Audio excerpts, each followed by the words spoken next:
Coming up on Fulton Today, Fulton mayors meet to discuss taxes and transportation with county officials. Tax assessments as well as transit and T-spots were the main focus of the most recent BOC Mayor's meeting. I'm Brian Robinson and I'll have that story coming up. New voting times have been announced for the upcoming special and municipal election. We'll have details. And just in time for fall, important information about the burn ban. That and more starts right now on Fulton Today.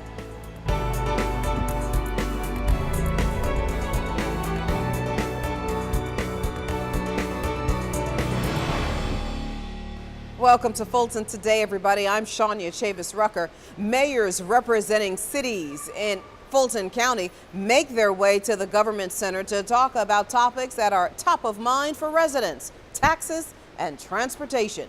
FGTV's Brian Robinson has the story. Now called BOC Mayor's meetings, representatives from both sides got together to develop a strategy for three major issues. Tax assessments, transit, and T-spots. Those three topics dominated the most recent BOC Mayor's meeting inside the government center.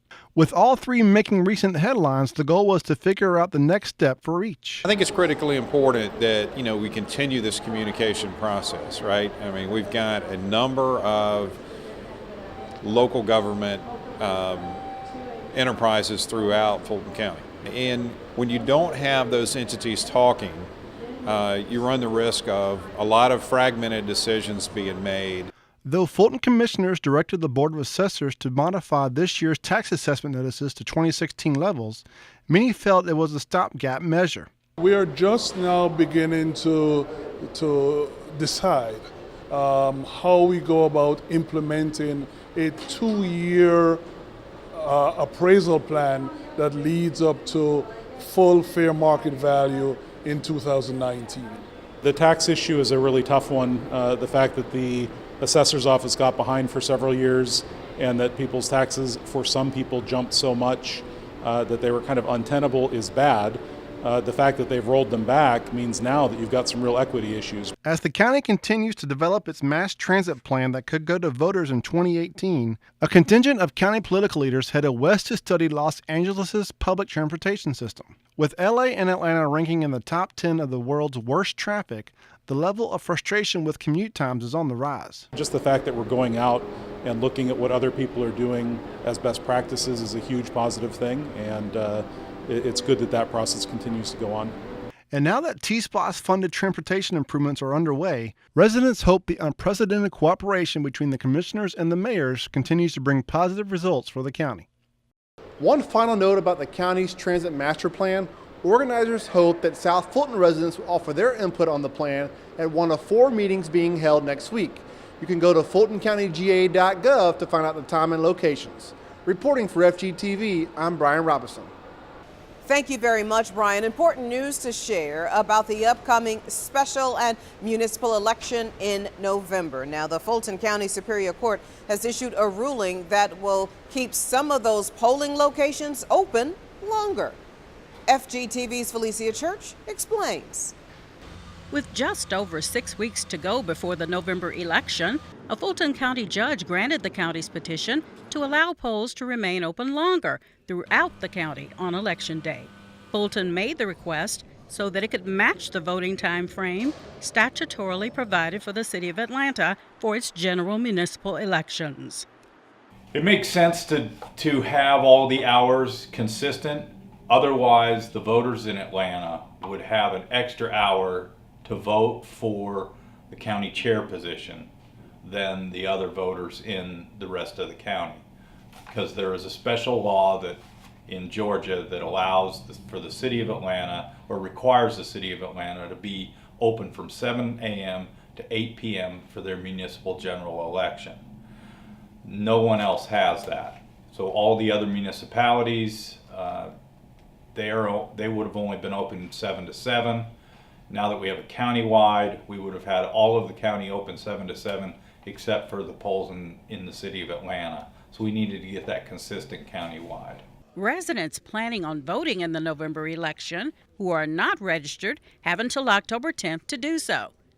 And on National Registration Day, The voter education team will be set up in the Government Center atrium to hand out voting information, registration forms, and some treats. September 26th is National Voter Registration Day. We will have tables set up from 10 a.m. to 2 p.m. to register people to vote. People can also go to register to vote at either our North Annex or our South Annex. You can register to vote online. You can also register to vote by visiting one of the libraries or any of the city halls around the county and picking up a paper application. We do encourage people though to try to register online or go to DDS, Department of Driver Services.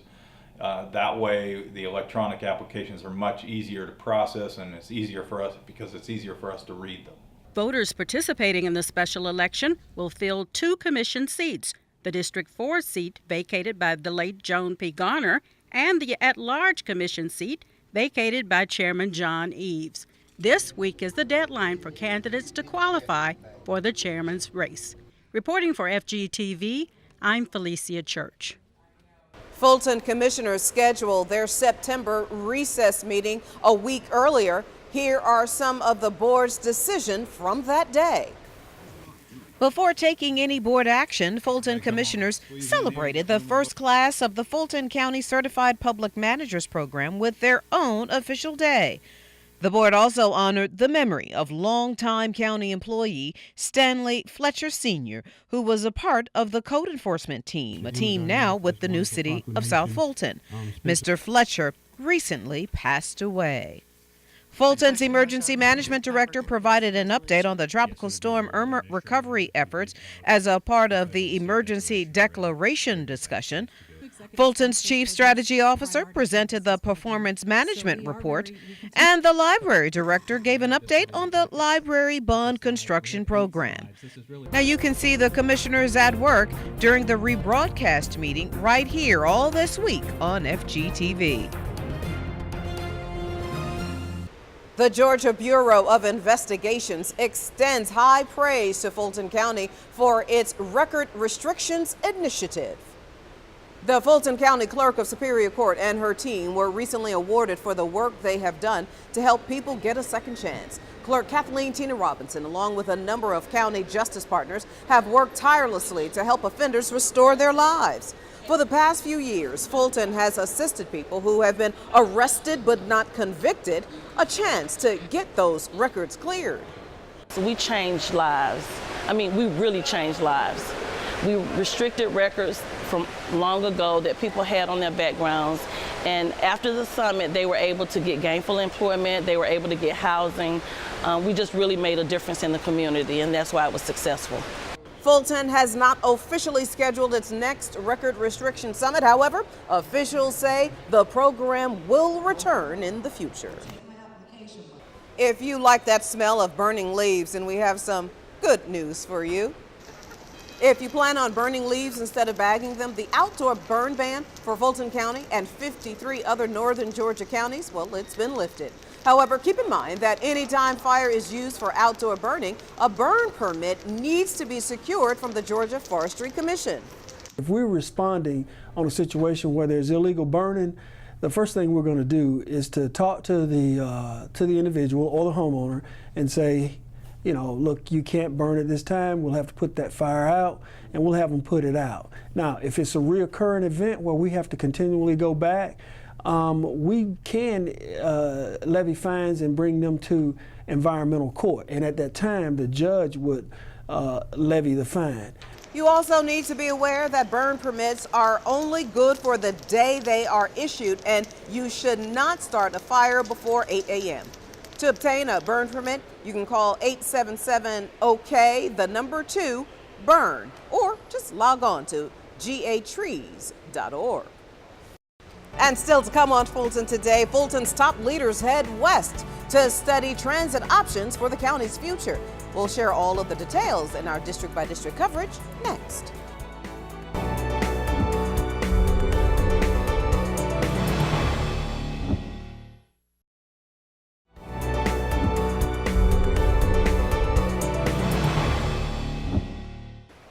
Fulton commissioners go to the West Coast looking for transit ideas, and another commissioner explains why it takes a village to help kids succeed in school. Here's this week's District by District coverage.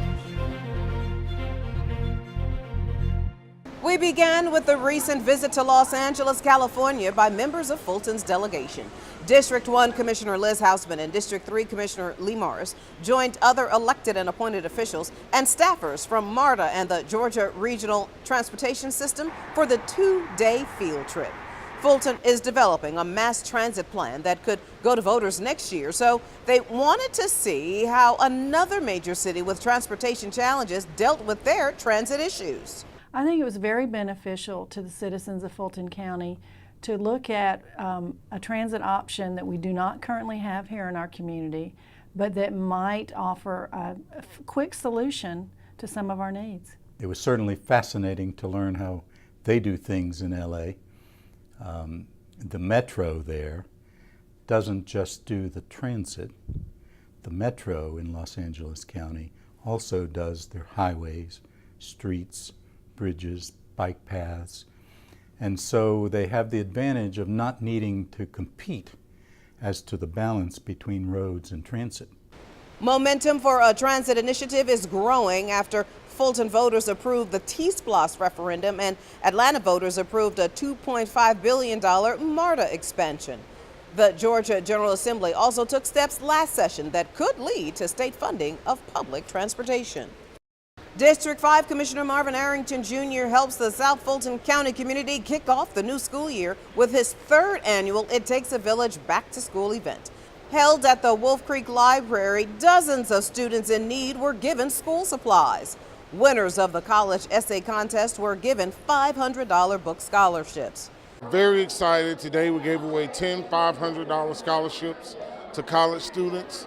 As well, we awarded the winners of our Right to Rise program, which was a 6-week intensive writing program that we held over the summer here at the Wolf Creek Library. If somebody's into writing, this is a great program for them, and the chance to be able to win something for doing something you like is really good. As an engineering major, it's definitely not very easy to find funding and definitely not find support from your community, so definitely appreciate this essay competition, and I hope that many other students in the South Fulton area apply soon. Commissioner Arrington hosted the event in conjunction with the Friends of Wolf Creek Incorporated, Chick-fil-A Foundation, WellCare, Greystone Power, the Fulton DeKalb Hospital Authority, and the Atlanta Fulton Public Library System. And finally, in District 6, a celebration of seniors and the arts. During its regular September board meeting, commissioners proclaimed the day as Senior Services, Arts, and Culture Collaboration Day. We have tried to not just talk the talk, but walk the walk. And it is for that reason that I'm very honored to represent the Board of Commissioners once again in recognizing the elderly of this community, their humanity, and the arts, which help to preserve it. Now you can see some of the seniors' works right here in the Government Center. We'll have that story coming up later in the show. And still to come, why strapping your child in safely is more important now than ever before. Stay with us, everybody.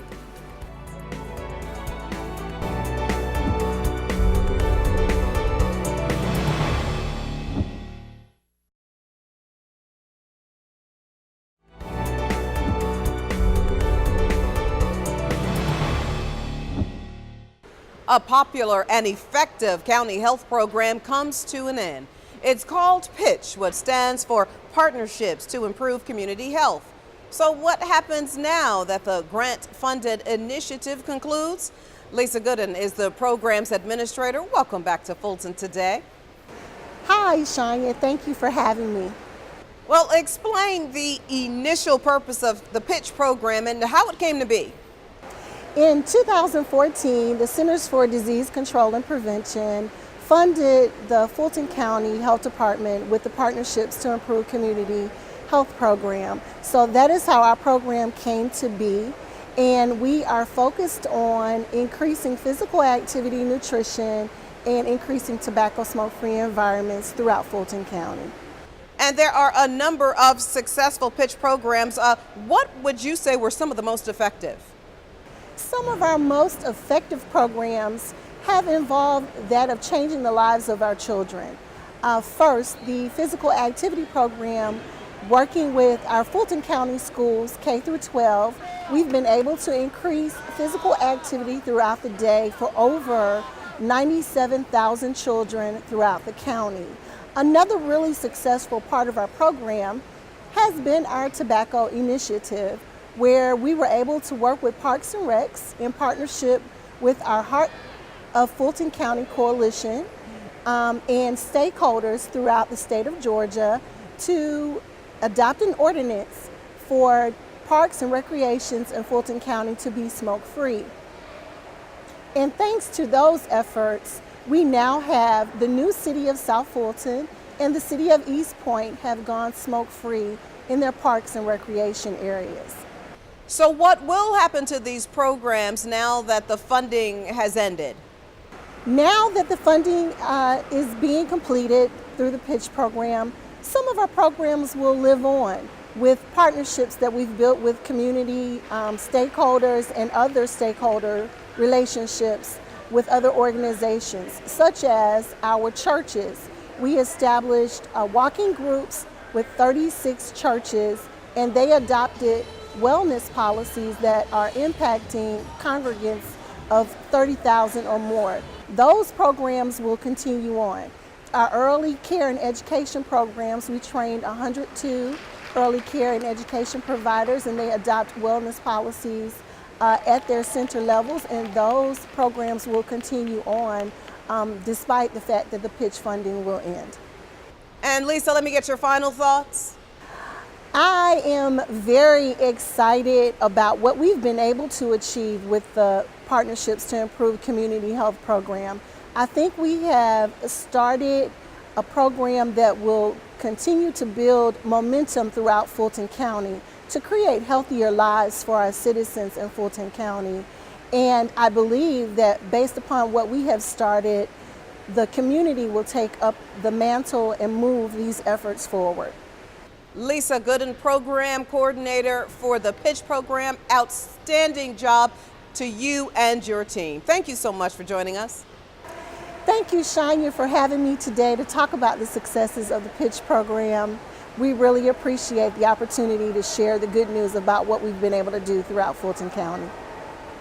And speaking of the Pitch Program, that new guide to smoke-free bars and restaurants in Fulton County, well, it is out, and just as the program revels in its smoke-free campaign.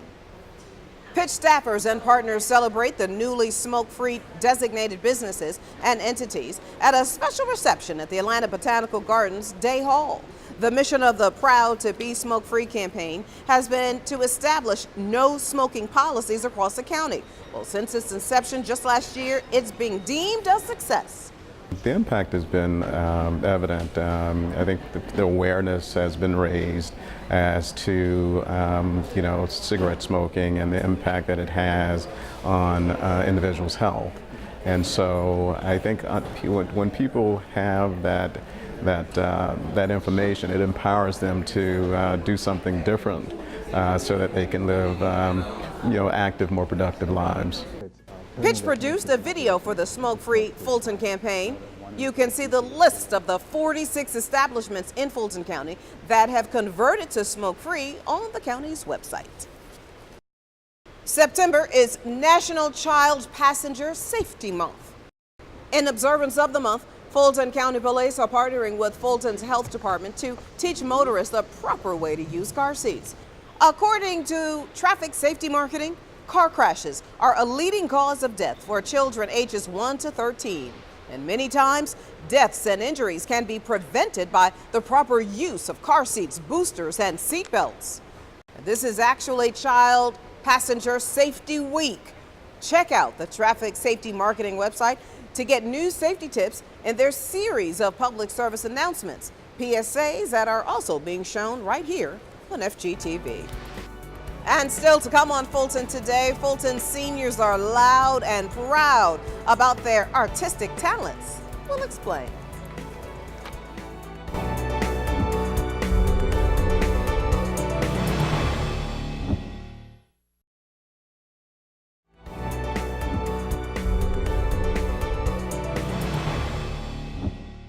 Fulton seniors show off their artistic side. The Arts and Culture Department and the Department of Senior Services recently debuted the Living Out Loud exhibition here inside the Government Center. It's an exhibition of artwork by instructors and students from the county's 4 multi-purpose facilities.